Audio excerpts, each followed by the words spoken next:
Camerounaises, Camerounais, mes chers compatriotes, nous sommes en poste.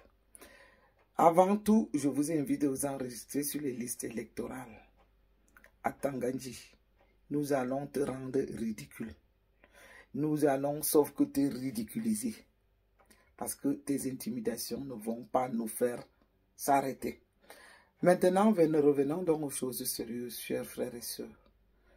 J'ai écouté la nouvelle qui était à la mode cette semaine. Tout le monde a parlé de Charlotte Panda, ma chérie bien-aimée, que j'adore, et de son mari. Pourquoi harceler cette fille? Laissez cette jeune dame et son époux en paix. Laissez-la en paix. Fichez la paix à Charlotte Panda. Voilà les irresponsables que vous êtes. Au lieu de parler des problèmes qui minent votre pays, vous passez le temps à parler du Kongoussa. C'était le Kongoussa de la semaine. Tout le monde est sorti de son... Je ne sais pas moi comment on peut dire de sa cave, de son... oui, il faut dire comme ça, parce que même les caves ici, c'est là où on garde les vins. Hein. Il ne faut pas confondre les choses. Les caves, c'est là où on garde les vins en Europe. On peut aussi appeler parfois... oui, là on garde aussi les objets dont on n'en a pas besoin. Parce que c'est souvent ça. Si on a des objets dont on n'utilise pas, on les met à la cave et on les sort.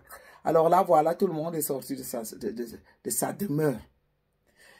Quand il faut parler des choses sérieuses, pour que le Cameroun se relève, on ne sent pas tellement de Camerounais. Cette semaine, après donc, la sortie de Tangandji qui a menacé tout le monde comme d'habitude, où tout le monde ignore parce que les problèmes du Cameroun n'ont pas l'air de concerner chaque Camerounais, alors qu'il est question qu'on doit lutter pour que ce pays se lève, pour le sortir de là où il est dans le gouffre.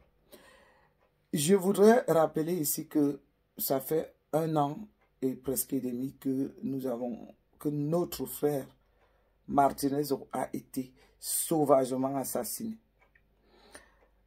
J'ai écouté les nouvelles, elles ne sont pas bonnes du tout parce que c'est un autre renvoi du procès et je voudrais encore dénoncer la justice ici pour dire ne perdez pas du temps aux Camerounais. Rendez justice. Nous voulons savoir qui a assassiné Martinez. Arrêtez de torturer cette famille. Arrêtez de torturer la famille de l'entourage de Martinez.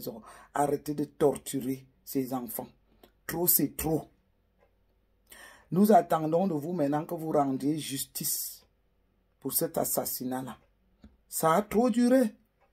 D'où vient-il maintenant que pour à peine les gens se rencontrent, un verdict qu'on attend depuis, surtout avec impatience, qu'on nous délivre les commanditaires et les assassins de cet assassinat odieux. Maintenant, on est en train de trimballer les Camerounais, on est en train de vouloir nous perdre du temps. Ne perdez pas du temps aux Camerounais. Voilà pour une fois que le peuple attend que vous rendiez justice. Surtout pour un assassinat qui a tellement fait mal, qui a fait couler de l'encre, qui a touché les honnêtes citoyens. Pas tous. Parce que je vais continuer à souligner ici que beaucoup ont quand même pu parler de cet assassinat à la légère. Comme genre, chacun a son avis. Je me dis, lorsqu'on assassine quelqu'un si sauvagement, de façon si satanique, comme le cas de Martinez l'a été, est-ce que c'est vraiment le moment de parler des avis? Moi, je n'aurais pas parlé d'avis. Parce que lorsqu'on assassine quelqu'un de cette façon-là, première des choses, c'est dénoncer. On doit dénoncer ça jusqu'à la dernière énergie. On peut donner des avis pour d'autres sujets qui sont de la vie de tous les jours, sujets politiques, sujets culturels, il y a tellement de sujets dans qu'on peut donner son avis, mais quand on assassine, c'est pas là qu'on attend que les gens viennent nous dire que chacun a son avis. Est-ce qu'on est d'abord d'accord quand on assassine quelqu'un? D'où vient-il donc que les gens viennent nous dire que laissez les gens s'exprimer, chacun a son avis? C'est quel avis même qu'on demande aux gens quand on assassine quelqu'un de façon si scandaleuse comme ça a été dans le cas de Martinez Zoro? Moi, à mon avis, je me dis la première des choses, c'est dénoncer, ou alors pleurer, ou s'indigner. Parce qu'on n'a pas besoin de savoir est-ce que les gens sont d'accord qu'on assassine quelqu'un pour qu'on leur demande leurs avis, qu'ils commencent à critiquer, ou alors qu'ils commencent à nous raisonner pour ceux qui croient être très intelligents, pour ceux qui pensent que oui, la liberté d'expression veut dire aussi que chacun donne son avis. Non, je ne crois pas. Je pense que beaucoup de gens se sont trompés sur le sujet de l'assassinat de Martinez Zoro, qui était plutôt fait pour que tous les Camerounais se lèvent. J'avais même espéré, excusez-moi, j'avais espéré, j'ai le rhume des foins qui me menace, excusez-moi, chers camarades, chers auditeurs et chers abonnés. Donc, je dis que je sors pour faire le coup de gueule, pour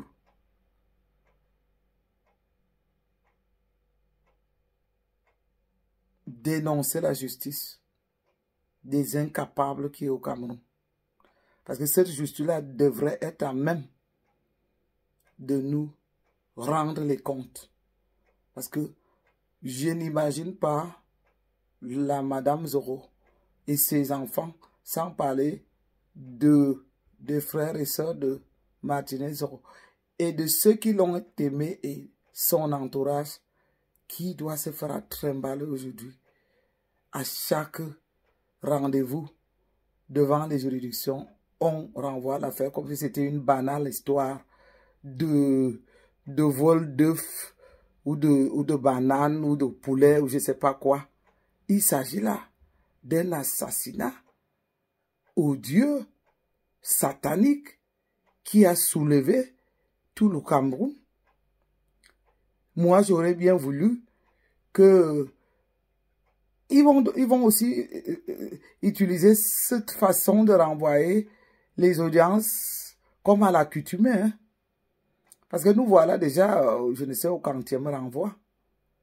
Pas une seule fois, ils ont pu prononcer quelque chose de sérieux que nous aimerions entendre. Chaque fois, on nous dit que le procès est renvoyé ultérieurement. Non. Arrêtons ça. Que ces gens-là qui sont responsables de la justice du Cameroun prennent leurs responsabilités, qui jouent leur rôle comme ça se doit. Que ces juges-là et ces magistrats, pour une fois, se prononcent sur la justice pour l'assassinat de Martinez Zoro. Il y en a marre. Quel est ce pays-là où les gens peuvent passer le temps à parler des futilités? Voyons comme je parle du cas de Charlotte Dipanda. Toute une semaine a été pris en otage les réseaux sociaux. Mais c'est quel pays ça où les gens n'ont même pas de responsabilité? Vous savez, je crois que l'assassinat de Martinez Zoro nous concerne tous. Nous ne devons pas abandonner ce sujet-là. C'est l'un des sujets même les plus importants que nous devons continuer à exiger, à insister que la justice camerounaise nous rende les comptes, qu'on sache qui a assassiné Martinez Zoro, qui sont les commanditaires, comment ça s'est passé, au lieu qu'on nous renvoie, qu'on nous trimballe à gauche et à droite. Donc c'était mon coup de gueule d'aujourd'hui pour dire que je dénonce la justice camerounaise. Nous voulons la justice. Prononcez-vous, dites-nous qui a tué Martinez Zoro. Et nous, le combat va continuer. Et aussi dire aux combattants que, comme je l'ai dit l'autre fois, que c'est fini. cette histoire avec Atangadji, où soit disant que on va aller sur les urnes, on va aller, on va récupérer le Cameroun en paix dans les urnes, ça ne donne pas. Apprêtons-nous à se révolter dans le cas où ils nous auraient volé notre élection. Voilà, c'était le coup de gueule d'aujourd'hui. Lancez-moi les pouces bleus en l'air, abonnez-vous massivement. Et bye bye, à bientôt.